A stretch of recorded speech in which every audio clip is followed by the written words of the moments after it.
Tā tad gribēju pamēģināt šito. Un tas plasmas un kas dīvains, vienkārši burbuļo un kopā nekas neturēs.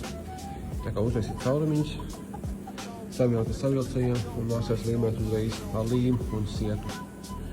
Jo sākumā jā, viņš vispār nekā neturējās kopā. Šis, tā kā aiziet kopā un tas varētu krīt nostāt, sāns, tā kā gribēju šities sakausē, bet nesanāks.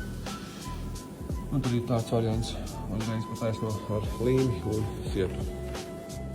Ko šitie salīmēt, bet līdz ar to, ka tas ir tieši stūros atkal, kur vienmēr nekad netur pašs stūrs, pēc tam pārlīmēs vēlreiz. Te jau būs ok. Un īstenībā vispār vajadzētu arī no šitajā pusē kaut kā ielikt, bet te jau ir tieši rieva, kā tu normāli tas iet ieliks, viņš jau tas spiedīsies uz augšu. Pēc tam šitā rieva vairs normāli nebūs, bet kaut ko domāšu. Bet nākamais bāmpers, kurš jāsalīmē, šitais.